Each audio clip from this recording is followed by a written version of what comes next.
Դե ինչ հայ-ադրբեջանական սահմանին նորից կրակում են։ Այս անգամ ինչի մասին են այդ կրակոցները։ Ես կարծում եմ, որ այս վերջին իրադարձությունները կապված են, ուղիղ կապվածություն ունեն բանակցային գործընթացում առկա իրավիճակի հետ։ Ինչ ունենք փաստացի բանակցային գործընթացում։ Մի կողմից կա 17 կետանոց փաստաթուղթ, որը պայմանականորեն ներկայացնում է որպես խաղաղության փաստաթուղթ Հայաստանի եւ Ադրբեջանի միջև։ Այդ փաստաթղթից այս պահին հանրայնացված է երկուսը, մեկը վերաբերում է միջազգային տարբեր կառույցներից միջազգային հայցերի հետ կանչմանը, երկրորդը այս իրավիճակում արդեն վերաբերում է ԵԱԿ Մինսկի խմբի համանախագահության այդ ձևաչափի լուծարմանը, մնացած 15 կետերը հրապարակված չեն, եւ զուգահեռ հարթությունում կան 6-7 պահանջներ, որ Ադրբեջանը անդադ բարձրաձայնում է։ Այո, այդ փաթեթից դուրս, որի հետ կապված Ադրբեջանը փաստացի ներկայումս ներկայացնում է դրանք որպես պարտադիր իր մոտեցումները արտահայտող դրույթներ։ Դրանցից մեկը որպեսզի ստորագրի այն փաստաթուղթը, որը համաձայնեցել։ Այո, հիմա տեսեք, ինչ ունենք այստեղ։ Լոգիկա չկա։ Մի կողմից կա դեռևս անցյալ տարվա օգոստոսից այդ փաստաթղթից դուրս բերված այսպես կոչված Միչանսկի հետ կապված այդ դրույթը, որ Ադրբեջանը հետևողականորեն ներկայացնում է որպես Միչանսկ, Հայաստանը դա ներկայացնում է որպես ռեգիոնալ ապաշրջափակման դրույթ, եւ ակնհայտորեն այստեղ կան տարաձայնություններ, եւ զուգահեռ Ադրբեջանը պահանջ է ներկայացնում փոխել Հայաստանի Հանրապետության սահմանադրությունը, զուգահեռ խոսում է այսպես կոչված փախստականների Հայաստան վերադառնալու խնդրից, ընդ որում ներկայացնում է 300,000 թիվ, որը երբևէ չի եղել, տարբեր փուլերում 140-150 հազարի մասին է խոսք գնացել,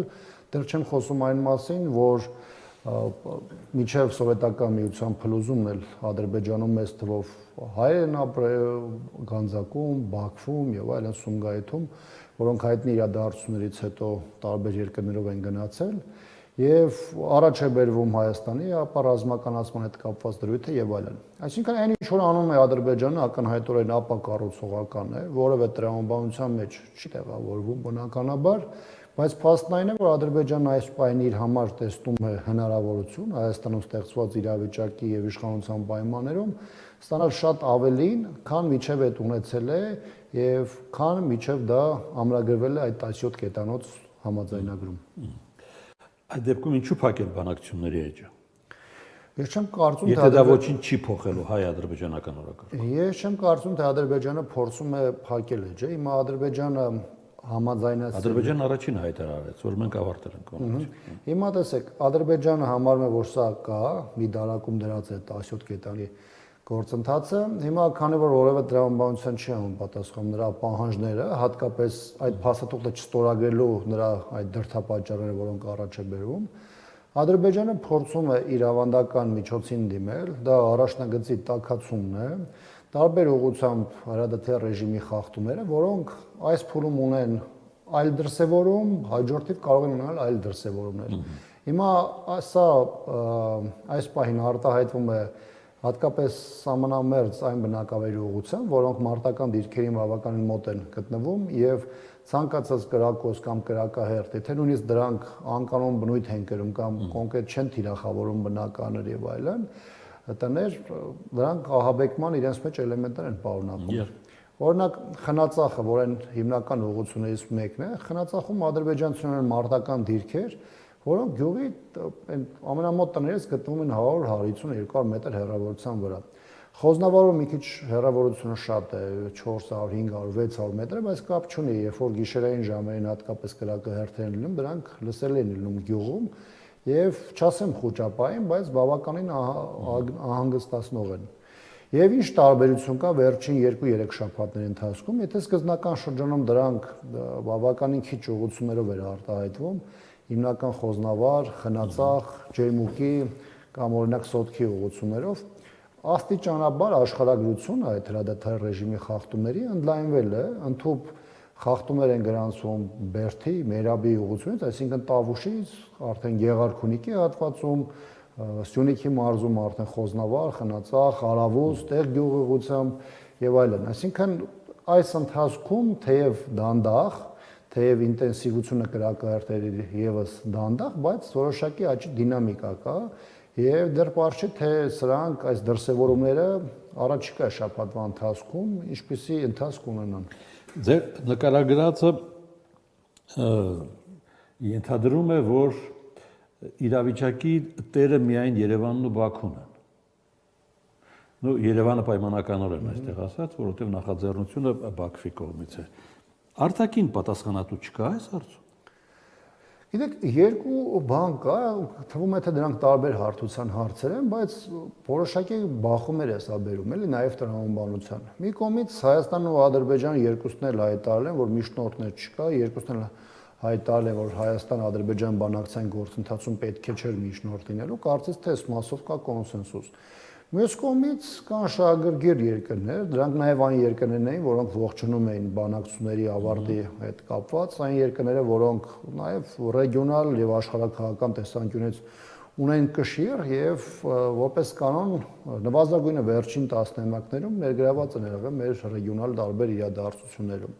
Եվ այս տեսանկյունից ինքս ակնկալիք ունեի եւ նաև որոշակի անհանգստություն ունեմ, որ որևէ առարկայական արձագանք միջև այս պահը տեղի չի ունեցել։ Ինչու եմ սա նաև ասում,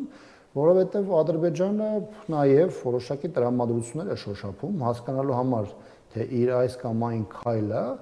անկախ դրանից, թե դա ոնց է փաթեթավորում կամ ներկայացվում, դրսից ինչպիսի հակադրության կարող է բերել։ Եթե Ադրբեջանը վերլուծի եւ գա եզրահանգման, որ իր հնարավոր գործողությունը անկախ այն հանգամանքից, թե այդ պահին ինչ կարող է նախագծվել, միջազգային հանրության կողմից բավականին կոշտ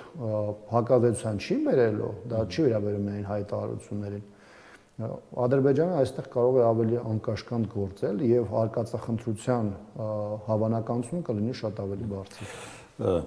Օրինակ, Ռուսաստանի արտգործնախարարության հայտարարությունը այսօր է եղել։ Ռուսաստանի Դաշնությունը հետևում է Հայաստանի ու Ադրբեջանի միջև սահմանային իրավիճակին զսպվածության կոչ անում։ Երևանի եւ Բաքվի միջև միշտ է հավասարության նշան դրել Մոսկվան։ Գիտեք, իրադարձությունից է շատ բան կախված։ Իհարկե, ես հայտարարությունը չեմ համարում զսպող հայտարարություն, որովհետև այսպիսի հայտարարություններ ոչ միայն Ռուսաստանի Դաշնության կողմից հնչել են 44-օրյա պատերազմից առաջ, հնչել են 21, 22, 23 թվականներին, հնչել են շատ ավելի կոշտ։ Մի բացառությամբ, սա այն դեպքն է, երբ Մոսկվայում լավ գիտեն ով է կրակում, չէ՞։ Միանշանակ եւ ես կարծում եմ, որ այս 3 տասնամյակի ընթացքում էլ նվազագույնը համանախագահ երկրները իմացել են ովքեր են առաջինը կրակել, ովքեր են 2016-ին մարտական գործողություններ ծավալել, ովքեր են 44-օրյա պատերազմին ժամանակի նախաձեռն այս ամենը, այսինքն ես չեմ կարծում, որ այդ հիմնական երկրների համար, եթե դրան գումարենք նաև Իրանին, ով ռեգիոնի հիմնական ուժերից է, նրանց համար բոլորի համար հստակ է ինչ է կատարվում առաջնագծում եւ դա ինչ հետ կարող է բերել, որտեղ ադրբեջանական այդ սցենարային զարգացումները եւ տեղեկատվական քարոշչական պատերազմները եւ դիվանագիտական առումով ծանոթ ձեռագիր են եւ թեև դրանք որոշակի փոփոխությունների կրում են, որոշակի զարգացում ունենում են նաեւ գործիքների առումով, բայց մեծ առումով բոլորի համար խաղը ակնհայտ է եւ նաեւ սրանով է պայմանավորված իմ ավելի վաղ ասած այն մտահոգությունների մասին մասը, որ սա իհարկե մեր համար մտահոգիչ է։ Այսպիսի հայտարարությունները չեն կարող կանխել իրադարձությունների հետագա ակտիվացումը։ Այսպիսով Ադրբեջանը հայ-ադրբեջանական համաձայնությունը 17 կետանոց դրել է երկրորդ դարակ, առաջին դարակում այն պայմաններն են, որի մասին ամեն օր Ալիևը խոսում է կարծես, հա։ Դուք ինչպես կվարվեիք այդ պահանջների հետ, եթե ունենայիք Հայաստանում կառավարման որևէ լծակ։ Ես կարծում եմ մեր խնդիրը սկսել է մի փոքր ավելի վաղ փուլից։ Մենք այս թեմայով նաև քաղաքական դաշտում բավականին բանավեճեր ենք ծավալել։ Դրանք եղել են շատ դեպքերում քաղաքական, դրանք եղել են փորձագիտական մակարդակով։ Ես կարծում եմ, որ Ադրբեջանի նախաձեռնողականության զիջումը կամ առհասարակ Ադրբեջանին անընդհատ շարունակ զիջումների տրամադրումը բերել է այսպիսի իրավիճակի, որտեղ ցանկացած զիջում, երբ որ դու ինչ-որ բան տալիս ես դրա դիմաց որևէ բան չստանալով, մի կողմ դնեմ 44-օրյա պատերազմի հետևանքները 21, 22, 23 թվականի այդ հարձակման հետևանքները, դու անընդհատ դառնում ես շատ ավելի խոցելի։ Հիմա այս փուլն էլ ես դրա տրամաբանության ներքո եմ նայում, որքան Հայաստանը դրսևորի այս դեպքում չհիմնավորված հնազանդություն կամ գլխիկորություն, ադրբեջանական պահանջները շատ ավելի ագրեսիվ են դառնալու եւ Ադրբեջանը հերթական այսպես ասեմ պարտադրանքը ստանալուց հետո էլ առաջադրելու է նորերը։ Երբ որ նայում ենք դինամիկան, թե ինչ ունենք 20 թվականի պայմանական նոյեմբերի 9-ին եւ ինչ ունենք 25 թվականի պայմանական ապրիլի 9-ի դրությամբ, ապա կտեսնեք, որ ամեն տարի առաջին պլան է բերվել հետագայում օրակարգ են մտել պահանջներ, որոնք չեն եղել 5 տարի առաջ, չեն եղել 4 տարի առաջ, 3 տարի առաջ եւ այլն։ Այսինքն հենց միայն այս ժամանակահատվածը ցույց է տալիս, որ Ադրբեջանին ինչ որ բան զիջելով կամ ինչ որ տեղ չտեսնելու տալու այս քաղաքականությունը որևէ ձևով չի աշխատում։ Ես այդտեղ մի օրինակ էլ բերեմ։ Տեսեք, մենք խոսում ենք հիմնականում այս գործընթացի քաղաքական մասով, բայց ադրբեջանական կրակահերթերը, զինված ուժերի կողմից դրանք անպատասխան թողնելը,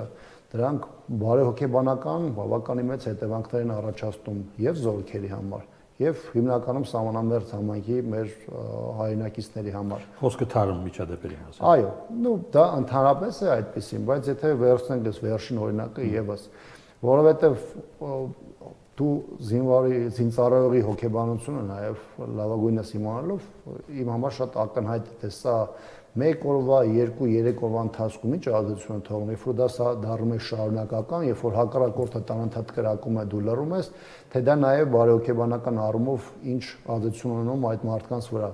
Նույնը վերցած սահմանամերձի հետ կապված, որտեղ սահմանամերձ համայնքում ինչ ասի պաշտոնական հաղորդագրությունների կամ այլ ձևով, իրենք տեղում են, իրենք տեղում գիտեն ինչ է կատարվում, եւ դա լավագույնս գիտակցում են։ Մենք այսպիսի փուլեր ունեցել ենք նաև 10 տարի առաջ, 15 տարի առաջ, հատկապես 14-16 թվականներին եւ Տավուշի ուղղությամբ ենք ունեցել եւ Արցախում պաշտպանության բանակի պահպանության հատվածում ենք ունեցել։ Երբ որ բանակը համարժեք պատասխան է տալիս, բնականաբար դա եւ զորքերում եւ նաեւ քո քաղաքացիների համար բարոյական վիճակը հնարավորինս սպառում է կայուն վիճակում։ Այդ անպատասխանատվության այս հանգամանքը անընդհատ բերում է նոր խնդիրների եւ դա բերում է նաեւ որոշակի թերարժեքության ձևավորման։ Այսինքն ես ճիշտ հասկացա, լռելը սխալ է։ Միանշանակ։ Ընդ որում շատ ներողություն եմ խնդրում, այստեղ լռելը միայն չի վերաբերում առաջնագծում գործողություններին։ Նայեք տեղեկատվական դաշտում ինչ է կատարվում, ուսումնասիրեք օրինակ ադրբեջանական դե ամեն զառանցանքի Բաքվիով չեն պատասխանի, չէ։ Ես համաձայն եմ դա մյուս զարանցությունն է, որ մենք ես համաձայն եմ զառանցանքներին չպատասխանելու առումով, բայց Ադրբեջանը, երբ որ նայում ես թե տարբեր հարթություններով ինչ տեղեկատվական աշխատանք է տանում, ամեն ինչ չէ որ այնտեղ զառանցանք է։ Այնինչ արտահայտում է պաշտոնական մակարդակով, վերլուծությունների եւ այլն։ Մի հարցել այս մասով մեր տարածքների հարցը 20-ից հետո անեքսիայի ենթարկված ունեք տեղեկություն որևէ օրակարգում կա։ Դա ներկայացնում է որպես դելիմիտացիա, դեմարկացիայի գործընթացի մի մաս, որը չի արվում, որը այս պահին Տավուշում կանգնած է եւ գիտեք վերջին Ադրբեջանի հետ պայմանավորությամբ դրված էր որպեսզի այն իրականացվեր Տավուշի հատվածից, այսինքն Վրաստան, Ադրբեջան, Հայաստան։ Դե այդ հայտարարությունից հետո ենթադրվում էր որ կսկսեն, բայց չկա։ Հիմա դրանք կանգնած են։ Իդեպ ես մի բան էլ ասեմ, շատ հատվածներում որտեղ ադրբեջանցիները մխրճվել են եւ վերահսկում են Հայաստանի Հանրապետության ինքնիշխան տարածքը, այնտեղ նաեւ գնում է բավականին մեծ ինժեներական աշխատանքներ։ Այսինքն տպավորությունը այնպեսին է, որ Ադրբեջանը ոչ միայն չի շտապում այդ տարածքների վերադարձման օրակարգին անդրադառնալուն, այլ Ադրբեջանը իր առաջ եկած հատվածներում բավականին ամրանում է, սա եւս վատ ազդակի առայն, որ Ադրբեջանը մեծ առումով այդպիսի մտադրություն չունի էլ։ Լավ։ Այստեղ ավարտեցինք այդ մասով ես մի հարցել ունեի, չգիտեմ մեզ ժամանակ կների թե չէ, հետո եթե կարող եք կարճ ասեք, դուք գիտեք ճշմարտությունը ինչպես են գերեվարվել Արցախի նախկին իշխանությունները։ Բնականաբար տեղյակ եմ, կարելի ասել հիմնական հանգամանքները մի 90% ճշգրտությամբ գիտեմ։ Դե Ռուբեն Վարդանյանը, Դավիթ Մանուկյանը, գեներալ Լևոն Մնացակայանը անցակետում են գերեվարվել։ Դավիթ Բաբայանի հետ կապված դա այդտեղ երկրորդ հարցն է, ինչպես են հայտնվել անցակետում, առանց երաշխիքի նրանք չէին գա այդտեղ։ Դե գիտեք, հիմա տարբեր է մոտեցումները, օրինակ եղել են զինվորականներ, նույն Դավիթ Մանուկյանի պաշտոնը նախկինում ունեցած եւ պաշտոնը զինվորական կոչում ունեցող մարդիկ, ովքեր եկել են եւ անցակետը անցել են։ Հիմա Դավիթ Մանուկյանը այս պարագայում մտածել է, որ ինքն էլ կարող է նման խնդիր չունենալ, եկել է եւ ինքը, այսպես ասած, կալանավորվել է։ Ու Դավիթ Մանուկյանի թեման մի քիչ այլ է, նա մեքենայում է եղել նաեւ Ռուբեն Վարդանյանը եւ որոշակիորեն նաեւ դա կապված է Ռուբեն Վարդանյանի անձի հետ։ Դավիթ Բաբայանի հետ կապված կոնկրետ պահանջներ են ներկայացված եղել եւ Դավիթ Բաբայանին ասվել է, որ եթե նա չհանձնվի, ապա մարդկանց, ովքեր այդ պահին գտնվել են ճանապարհին, այսինքն դեպի Հայաստան ճանապարհին, ապա ճանապարհը փակվելու է։ Ես որքան գիտեմ, եղելությունը Դավիթ Բաբայան դրանով է պայմանավորված եղել, որտեղ այդ օրերին շատերն էին զարմանում, թե ինչպես եղավ, որ Դավիթ Բաբայանը գնաց, ասում էին գնաց, հանձնվեց եւ այլն։ Դա միայն մեր խնդիրն է եղել, դե համաձայնեցվել է ռուսական կոնտինգենտը։ Ես ճիշտ ասած չեմ կարող ասել ռուսների հետ համաձայնեցվել թե չի համաձայնեցվել, բայց ես կարծում եմ, որ ռուսական կողմը այդ պահին որևէ հարցում երաշխավորություն չի էլ ապահովել, դրա մասին ամեն դեպս ես ինքս չգիտեմ։ Բայց այն հանգամանքը, որ Ադրբեջանը ռուսական խաղապահների ներկայացան պայմաններում այդպիսի մեծ